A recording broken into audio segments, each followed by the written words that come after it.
સોનગઢની unique Vidya Bhavan ખાતે વિશ્વ યોગ દિવસની ભવ્ય ઉજવણી કરવામાં આવી હતી, જેમાં શાળાના સંચાલક ધર્મેશભાઈ જ્ઞાનચંદાની સાથે શિક્ષકો અને વિદ્યાર્થીઓ મોટી સંખ્યામાં જોડાયા. સોનગઢ યુનિક વિદ્યાભવન ખાતે યોગ દિવસ ઉત્સાહપૂર્વક ઉજવાયો હતો. સોનગઢ ખાતે આવેલ યુનિક વિદ્યાભવનમાં 21 જૂનના રોજ આંતરરાષ્ટ્રીય યોગ દિવસ ઉત્સાહ અને ઉલ્લાસ સાથે ઉજવાયો. વિદ્યાર્થીઓ યોગનો અર્થ અને તેનો આરોગ્ય અને મનની શાંતિ માટે ઉપયોગિતા સમજવા માટે માહિતીપૂર્ણ ભાગ લીધો હતો.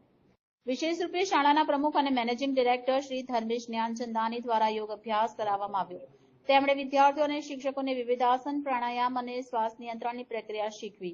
તેમની પ્રેરણાદાયી વાતોએ સૌને દૈનિક જીવનમાં યોગને સ્થાન આપવાનું પ્રેરણા આપ્યું. શાળાના બધા શિક્ષક અને વિદ્યાર્થીઓએ સક્રિય રીતે ભાગ લીધો. વિશેષ રીતે વિદ્યાર્થીઓએ ખૂબ સરસ રીતે યોગ કરી એક મંત્રમુગ્ધ દ્રશ્ય ઊભું કર્યું, જે યોગના શિસ્તભર્યા અને સાધનાભર્યા માર્ગને દર્શાવે છે. કાર્યક્રમનો અંત સામૂહિક ધ્યાન દ્વારા થયો, જેને કારણે બધા જ તાજગી અને ઉર્જાથી ભરાઈ ગયા અને યોગને જીવનશૈલીમાં જોડવાનું નક્કી કર્યું. Reporter Vindeshwari Shah, city gold news, Tapi.